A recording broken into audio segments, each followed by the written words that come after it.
Vamos para mais um cafezinho e vamos falar exclusivamente de Java, né? Tô fazendo uns cafezinhos sobre arquitetura, mas vou dar uma pausa que eu preciso preparar material. Mas eu volto e hoje eu quero falar exclusivamente da JDK 25, que saiu, se não me engano, semana passada. Deixa eu ver aqui. Dia 16. 16 foi semana passada, né? Então, que saiu semana passada. Então, vamos lá? Eu vou falar sobre as funcionalidades dela. Vamos lá?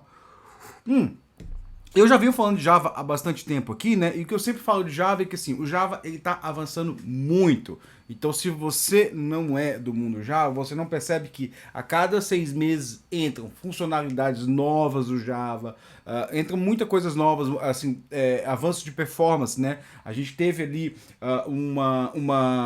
algumas coisas que diminuíram ainda mais o footprint de memória do Java, né? A gente teve uma redução bastante do footprint de memória do Java ali no Java 9, né? Onde você jogou fora as modularizações, né? O que acontecia com o Java era mais ou menos assim, né? O Java, a JVM era uma máquina super potente para tudo. Né? Então, assim, ela tanto servia para o desktop quanto para não sei o que, para servidor de aplicação, não sei o que. E aí já era o seguinte: olha, vamos modularizar a JVM, vamos separar ela, que tanto que era um projeto chamado Jigsaw, né? Que era Jigsaw, não sei se você lembra, era o carinha lá como é que chama aquele filme, cara? Do cara que botava todo mundo numa sala e fazia eles lutar para ver quem sobrevivia, né? Sei lá, eu esqueci o nome do filme, mas é um filme tosco aí que eu não vi nenhum, né? E aí tinha esse projeto de Jigsaw que era basicamente, ó, vamos pegar essa JVM e vamos quebrar ela em vários pedacinhos, né? E aí esse projeto de Jigsaw entregou ali a modularidade do Java, né? Que é a modularidade da JVM, não a modularidade da sua aplicação, ela é diferente, né?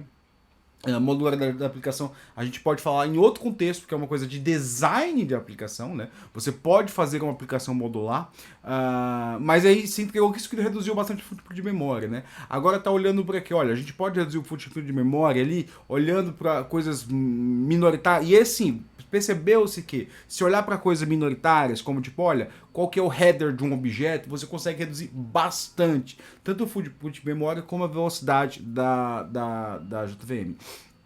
Tem algumas coisas que entram nessa release que são relacionadas a isso, né? Eu tô olhando bem aqui eu tô olhando bem aqui a lista de funções de features, né?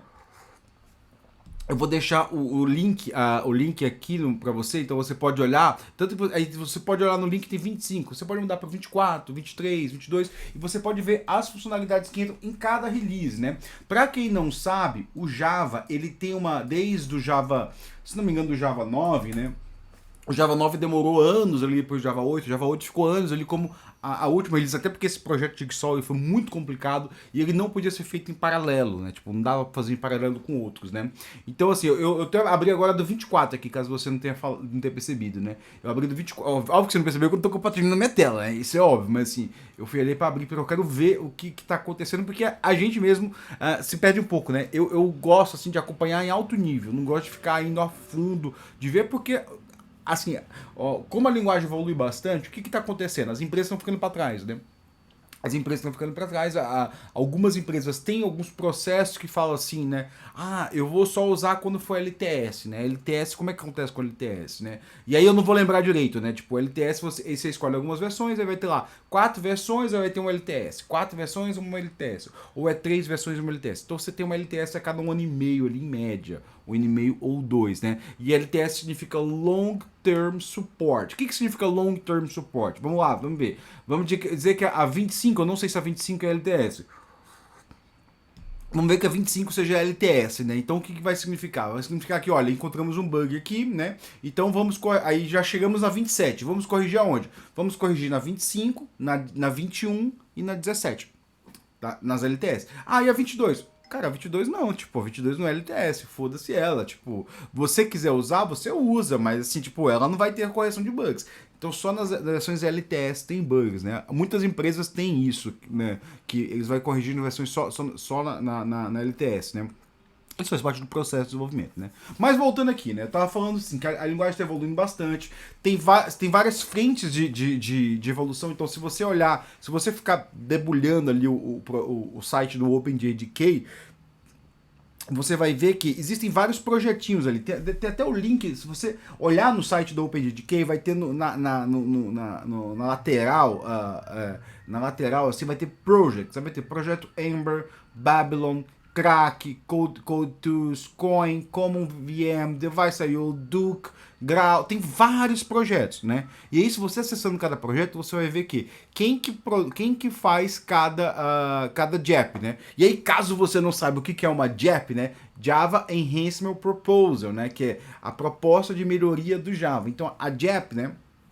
Ela é uma proposta, assim, tipo, imagina que eu quero assim, ó, eu quero mudar tal coisa no Java. Então eu abro ali uma JEP, deve ter algum processo de abertura de JEP. Eu não sei o do Java, como é que funciona, né? Eu sei o do Kafka, o Kafka Improvement Proposal, né? O KIP, né? O do Kafka eu sei, porque eu acabei de criar uma JEP, né? Não tá em discussão ainda, mas assim, você cria uma página lá, diz, o que eu quero, e abre uma thread de e-mail, e aí, cara, aí é briga, né? Aí é treta, né? Fala, não quero ir, não. Tô brincando, não é isso, não, né? Tipo, é discussão de e-mail, né? Dadas essas discussões de e-mails, isso vão ser atualizados na JEP, e essa JEP ela tem um fluxo de trabalho, né? E o fluxo de trabalho do Java, como é que é, né? Antes de você soltar uma release, uma funcionalidade para release, o que acontece? Você tem uma discussão, você tem previews, né? O que é um preview? O preview é alguma coisa que ele tá já dentro da JVM, só que ele não tá ativo. Então, para você executar, você tem que botar na linha de comando, ó, habilita o preview de tal coisa, né? Então se você pega aqui as funcionalidades, né? Eu vou até passar aqui por cima das funcionalidades e vou ler, né? Tem a JEP 470, né? PM Encodes and Cryptography Objects, que é uma melhoria de criptografia ali, para muitas pessoas isso pouco importa, né? Tem a 502, que é Stable Values. O que é Stable Values, né? Eu não tenho acompanhado tão de perto, tanto tem duas JEPs relacionadas aí, deixa eu até abrir aqui o Stable Values, tem o Scoped Values e o Stable Values, né? Isso aí é sobre mutabilidades e threads.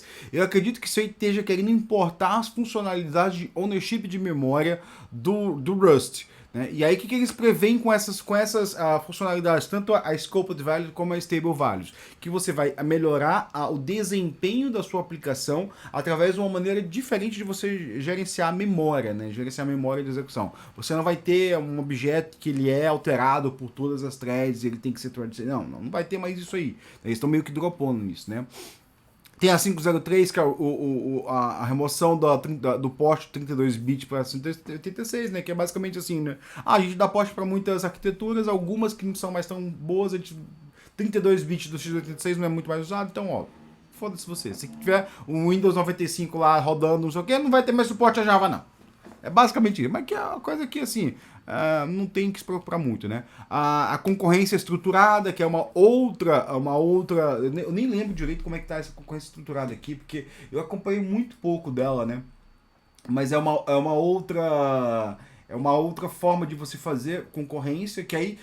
Concorrência de threads. Tem várias threads, como roda, como é que pelo que eu tô vendo aqui, eles estão adicionando algumas interfaces no future, como await all successful overthrow, await until. É bem interessante isso aqui, ó. Isso aqui pelo menos assim, eu fico pensando, await until tem uma biblioteca no Java chamada awaitility, que aliás se você usa coisas que dependem de threads, é uma biblioteca que você deveria conhecer. Vou deixar o link aqui. Vai melhorar bastante o uso quem sabe até dropar o utility, né? Assim, tipo, você não precisa, né? Apesar que o utility é bastante útil, né? Então você vai mudar algumas coisas na interface de como você faz concorrência em Java. Não sei se você sabe como é que faz concorrência, né? A gente fala muito de thread. Tem a classe thread lá no Java, né? Essa classe legado que vem lá desde, sei lá, do Java 1, né? Mas isso não se usa muito mais, caso você não saiba, né? A gente usa executors, né? Executors, e eu nem sei, assim, talvez existam até coisas mais novas, mas eu mesmo, eu realmente eu não acompanho muito, porque muito que eu utilizo as interfaces do Kafka Streams, né? Então eu meio que tô deixando ali, um dia que eu for procurando, por que eu vou dar uma olhada nisso, né? Mas você tem ali algumas. Você pode usar os executors. Os executors são uma coisa muito interessante ali, que em vez de você iniciar uma thread, você inicia um thread group, né? E aí você não precisa ficar mais criando grupo de threads, lidando com isso. Você não cria mais uma thread, você cria Você cria tipo só o Runnable, né? E aí por que isso, né? Porque criar thread é caro. Thread é um recurso do sistema operacional, né? Então quando você cria uma thread, você chama lá uma chamada de sistema dentro do seu sistema operacional que ele cria thread. Então seria muito mais fácil criar uma thread virtual, ter um pool de threads que executa essas threads, né? E aí só que para isso você tem que fazer algumas coisas ali de identificar quais são as chamadas bloqueantes, e quando tem uma chamada bloqueante você joga pro sistema operacional executar ela e depois joga um callback e aí, tipo, você finge pro usuário que não tem bloqueio, mas no fundo você tem bloqueio, né? Você pode causar, não dá isso, né? E assim, com a concorrência estruturada, aí, que já tá no quinto preview, né? E aí, o que significa tá no quinto preview? Eu tava falando de preview, né? O preview você joga ali pra preview, por quê? Pra ver se não vai dar merda, né? Ou pra ver se, tipo, se a discussão acaba, né? Se, tipo, olha, beleza, chegamos num ponto que todo mundo tem acordo, e aí tem uma discussão, né? E aí quando a discussão, ela tá estruturada, ela já tá finalizada, aí você, pô, considera que, ó, agora tá estável, agora vai pro oficial. E aí sai do preview e vai para oficial. E quem que usa os previews? Normalmente desenvolvedores de frameworks, né? Por exemplo, tem um preview que foi bem interessante, que foi o único preview que voltou atrás, né? Eles jogaram como preview, depois voltou atrás, que era o binding, como é que fala mesmo, né? O bind de string, né? A gente tem isso aí em várias linguagens, né? Que tipo, eu boto uma string lá, que ela tem alguns valores que são da stack, e eu vou fazendo o bind dela automaticamente.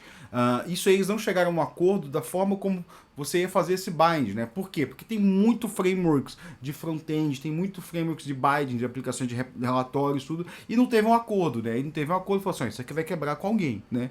E aí acabaram voltando atrás eu nem sei como é que tá a discussão hoje em dia não chama bind não, caramba, chama outro nome, agora eu esqueci o nome, mas é quando você faz essa interpolação de string, né? String interpolation, né?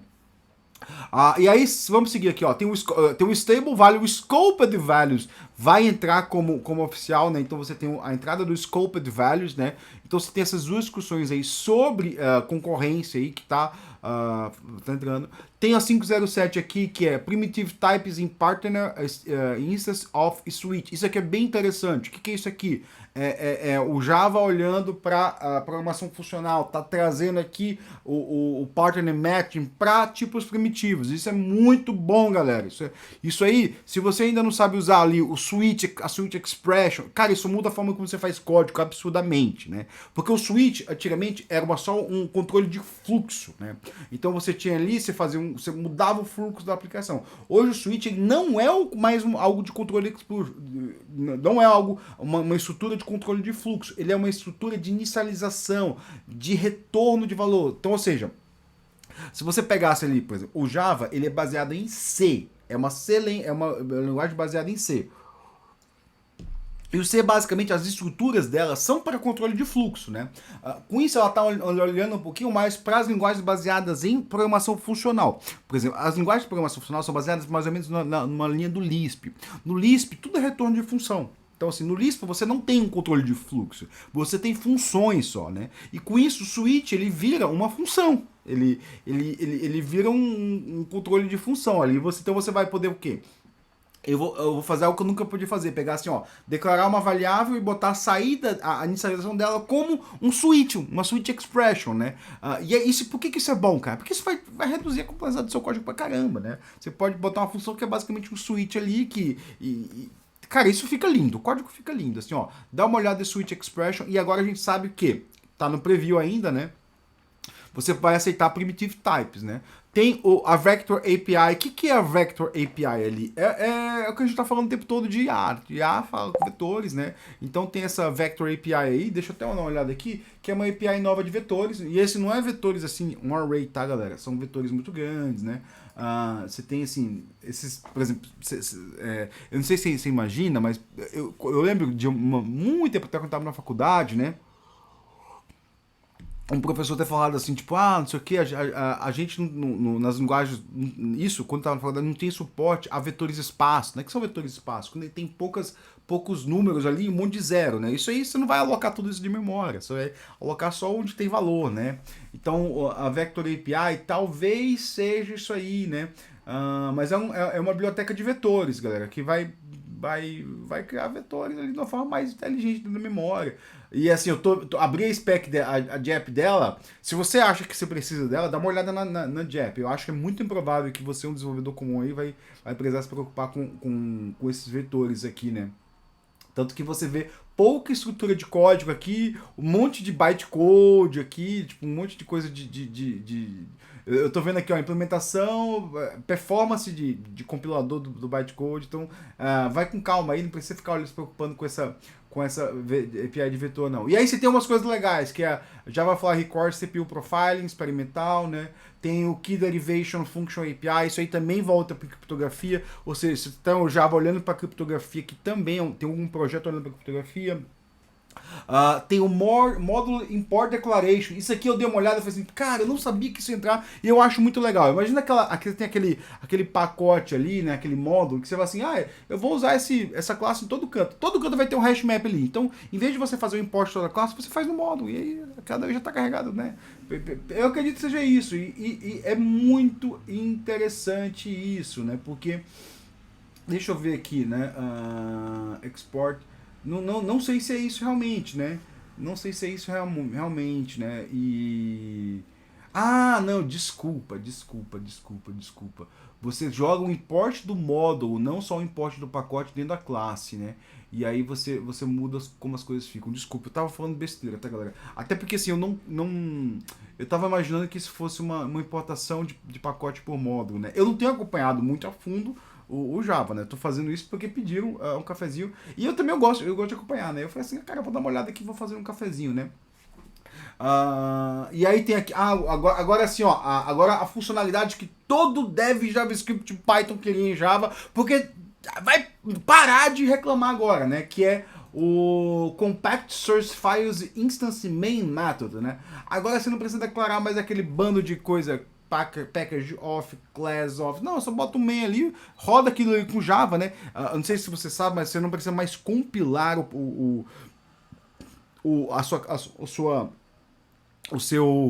seu código Java, né? Você pode passar direto o código Java pro Java, ele vai gerar o bytecode, óbvio que vai ser mais lento, né? Ele vai gerar o bytecode, isso, eu já não sei se está olhando ali pro que o JBang faz, né? Pra quem não sabe o que é JBang, vou deixar o link aqui. O JBang é uma biblioteca, é um framework Java que ele olha pra... Isso vai ser muito bom em JBang, né? Porque JBang normalmente a gente faz o quê? A gente pega, você cria um arquivo, cria uma classe lá com o mesmo nome do arquivo e você cria um script, né? E você pode usar o JBang, né? Só colocando um comentário ali no header, como se fosse um script normal dentro do seu Linux. Então eu escrevo muito JBang. Aí o que o JBang faz? Ele cria um hash daquele arquivo, cria um arquivo local ali no temp, compila aquele arquivo, e aí ele executa aquele script. Então toda vez que você altera o hash, ele tem que compilar de novo, né? Então ele sabe quando compilar ou não sabe quando compilar. E o JBang ele tem um suporte muito legal a bibliotecas, ele consegue importar bibliotecas, você usa os spawn lá. Então, só com o arquivo texto lá do seu Java, você consegue fazer scripts muito interessantes. E eu uso muito JBang para quê? Por exemplo, eu trabalho com Kafka. Então, para enviar, o que a galera fazia? A galera usava o Kafka, ele tem alguns códigos de ferramenta de command line, né? Só que a galera usava o quê? A galera usava ou ferramental command line ou Python. Só que o Python não é bom para Kafka, galera. Porque assim, eu quero ler um bando, tipo, não ficar... Eu vejo código que a galera faz em Python usando pandas para fazer...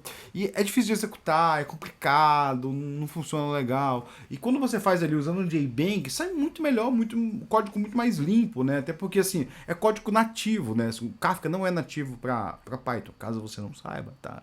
O Kafka não é nativo para Python, o Kafka é nativo em Java, né? Então você usa as bibliotecas padrões do Kafka ali, no Python não usa, né? Mas voltando aqui, que eu não quero demorar muito mais aqui, ó. E aí, esse Compact Source File, deixa eu voltar aqui para falar, eu abri um monte de aba aqui, né? Você vai botar só o main lá e vai executar e foda-se, né? E vai funcionar e você pode jogar isso no Java direto, então você pode criar uma classe lá com main e executar ela e vai funcionar. Então, assim, tudo aquilo que você reclamou de, é difícil usar Java, não sei o que lá. Então, assim, bicho, olha essa JEP aqui, ó. JEP 512, bota aí, né? E aí você vai olhar, né? E aí vamos continuando aqui, ó. Flexible Constructor Bodies. Essa aqui tá entrando e essa aqui é boa pra caramba, né? O que é a Flexible Constructor Bodies? É que assim, quando você tinha um construtor, você tinha que fazer duas coisas, né? Tem alguém mandando mensagem aqui, deixa eu dar uma olhada. Ah, não é o que eu tava esperando, não. Você tem duas coisas. Você vai fazer o quê? Quando você tem um construtor, você tem que inicializar as variáveis, principalmente todas as variáveis final, né? Você tinha que inicializar todas as variáveis finals. Só que tinha uma outra coisa. Se você tinha um construtor, você estava estendendo outra classe, se você queria chamar ou this, né? Ou super, né? O this é quando você aponta para um outro construtor dentro da mesma classe. O super é quando você aponta para um construtor na classe pi, né? Isso tinha que ser a primeira linha, né?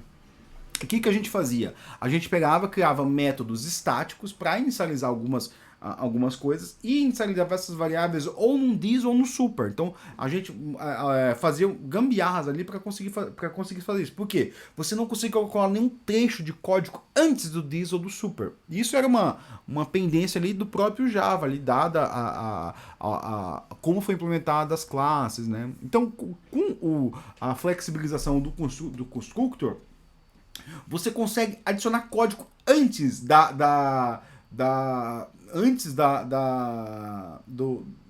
inicialização da classe Py. Qual que é a vantagem disso? Eu posso falar uma vantagem bem simples, né? Eu consigo validar se aquela classe vai ser inicializada ou não. Então, assim, beleza. Se eu recebo um método e falo assim, opa, vai dar um erro, né? E eu consigo inicializar, isso pode ser caro. Tipo, você está evitando criar objeto, galera. Quando eu chamo o super, eu estou criando um objeto, né? Porque eu estou fazendo o quê? A primeira coisa é você cria o objeto, depois você inicializa os campos dela, né? Agora não, você pode validar os campos, inicializar alguns objetos locais e depois criar os outros objetos ali dos pais. Então, assim, ela pode ser usada tanto para evitar processamento, quanto para ter uma série de coisas que ela pode ser usada aí. Então, você vai flexibilizar o corpo do bug, do constructor, né? Tem duas aqui de Ahead of Time, né? Ahead of Time Method Profiling, Ahead of Time Command Line Ergonomics, né? Ahead of Time Compiling.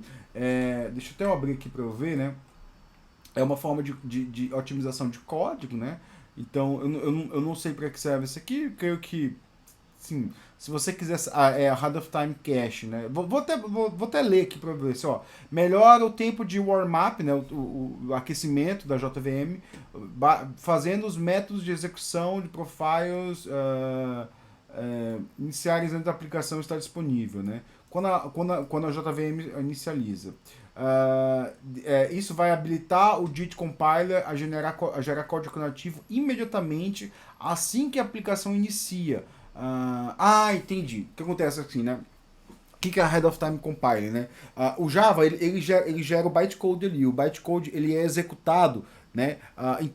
Ele é executado em tempo de execução, né? Você pega o bytecode e executa ali ele, né? E ele não é em tempo, ele não é código de máquina, né? Ele é um código intermediário. Então a JVM vai lá, lê aquele bytecode, né? Interpreta ele e executa o código de máquina, né? Só que tem o JIT Compiler. O que é o JIT Compiler, né? A gente compila, ele vai identificar trechos do código que são altamente suscetíveis ali, que são altamente executados, que são códigos sensíveis, que executam o tempo todo, né? E eu não sei caso você saiba, tipo, se você otimizar um código que é executado o tempo todo, você fizer pequenas otimizações, tipo, pequenas mesmo, assim, você consegue tempo de performance, muito tempo de performance. Então, assim, por isso que eu recomendo muito usar um frame graph, você roda a sua aplicação, roda um frame graph ali, caso você não consiga visualizar, né? Roda um frame graph ali para ver, qual que é o trecho de código mais executado, e aí você fala assim, esse aqui, 20% do processamento tá aqui. Então, e é um trecho pequeno. Se eu conseguir 5% nesse cara, 5% dentro de 20% é o quê? 5% dentro de 20% é 2, 3%? Não sei, tipo, é 1%. É 1% de melhoria. Você tem 1% de melhoria ali, né? Ou se você conseguir 20% dentro de 20%, você tem ali o quê? Você tem 20% dentro de 20%, você tem quase, sei lá, tipo, fazer as contas, divide por 5, vai ter 5% de melhoria. Então, ele é sensível ali. Se você está falando assim, 1% acima de tráfego, 10% acima de tráfego, isso é sensível em aplicações de altíssima performance, né? Obviamente, minha aplicação desktop, o meu CUDzinho bobinho, esquece, né? Então, o Ahead of Time Method Profile, o que ele é? ele diminui o warm-up da aplicação. O que é o warm-up? Você inicia a sua JVM, né? A sua JVM vai iniciar o processo de identificar quais são os trechos de código mais sensíveis, né? Identificou esse trecho de código mais sensível, o que ele faz? Ele tira o bytecode, compila aquele bytecode, transforma aquele bytecode em código binário, e em vez de executar aquele bytecode que tem, quando você executa bytecode, você tem uma penalidade de performance, né? Você executa diretamente o código binário. Isso é uma vantagem, né? Porque você ganha performance. Então, esse Ahead of Time é sobre isso, né? E aí, como já estamos em 25 minutos, vamos correr aqui. Tem o Compact Objective Headers, isso eu já falei no comecinho, né? Que se identificou que a gente pode reduzir o footprint de memória. Deixa eu só abrir o Compact Objective Headers para ver o quanto que está tendo, ó. Ele tem aqui usando 22% menos de heap space. E 8% menos de tempo de CPU. Cara, isso é muito significativo. 22% menos de memória e 8% menos de CPU. Então, a galera fala assim, Java é lento, Java é lento, Java é lento, né? Eu já critico muito porque, ó, você está comparando isso aí com o C, tá? São coisas antigas que você está comparando com o C. Você não está comparando com as bibliotecas que estão por aí, não, tá? Com as linguagens que estão por aí, não. Você vai falar que Java é lento ali se você comparar com Rust, com C, né? Não é com outras aí, né? Agora não, agora você vai reduzir ainda mais, vai tornar muito mais efetivo o Java, né? Por fim, a gente tem aqui o Java Record Comparative, o sampling cooperativo, né? Se você não usa Java Record, recomendo muito que você comece a usar assim para ver onde tem gargalo. E tem uma nova método de Garbage Collector, né? O geracional Xena, sei lá como é esse nome aqui, né? Mas aí, se você não viu o que é Garbage Collector, se você não sabe o que é Garbage Collector, dá uma olhada no minha última live aí, dá uma olhada no canal aí, olha meus últimos vídeos, dá uma fuçada. Vai ter ali uma live que eu fiz de 1h30 só falando de memória no Java, tá, galera? Então dá uma olhada aí nisso. Isso é o que tem no Java 25. Então, fazendo um resuminho aqui bem óbvio, pra onde a gente está andando com o Java? Né? Você tem que fazer essa pergunta, né? Para onde a sua linguagem está andando? Né? Se ela está andando para algum lugar. Se ela está andando para algum lugar, porque às vezes a linguagem não está andando para lugar nenhum, ela está só ali aceitando um monte de coisa e não tem nenhum. O Java tem. Cara, o Java, a comunidade Java, se você olhar os desenvolvedores Java, a comunidade Java não é só a galera da Oracle, tá, galera? Assim, tem muita desinformação, tem muita gente de comunidade mesmo, gente que tem empresa de consultoria, que faz consultoria para grandes empresas. Então, a comunidade Java é muito mais diversa do que muitas vezes as pessoas falam nas redes sociais, né? Ela tá andando para o quê? Para melhorar a forma como a gente escreve o código Java. Isso dá para ver ali com o partner match dos tipos primitivos, com o partner match dos tipos primitivos, e tem também o switch expression, né? Não, o switch expression eu já falei, né? O constructor body sendo compactado, né? Tipo, quer dizer, a flexibilização do corpo do construtor, né? Com a melhoria, a flexibilização também na forma de você escrever classes, né? Você está melhorando a experiência do desenvolvimento do Java. Então está flexibilizando muita coisa. Por quê? Porque o Java está deixando de ser aquela linguagem meramente corporativa. Caso você não tenha percebido, por exemplo. Eu falei aqui do JBang. JBang não é um código corporativo, né? Tem também a melhoria o Java está muito preocupado agora com a questão, a comunidade Java está muito preocupada com a questão de multithreads, assim, teve um foco muito em mutabilidade, com os records, né? Agora está se olhando ali para concorrência estruturada, alguma coisa ali voltada com o Rust, o que o Rust estava fazendo, quais são as melhorias do Rust, trazendo isso para o Java, óbvio que de forma diferente, né? Está vindo de forma diferente, ainda está em discussão, mas a gente já vê ali o scope de values, que eu realmente, assim, já digo que é complicado para mim saber, porque eu não consigo acompanhar tudo, tá, galera? Assim, eu sempre falo de FOMO aqui, muito cuidado em querer acompanhar tudo, que isso vai causar burnoutinho, você não limite seu burnoutinho, né? E aí tem também o Compact Object Headers, que é uma coisa muito legal, que é o quê? Cara, eles estão tentando o tempo todo reduzir footprint de memória. O tempo todo.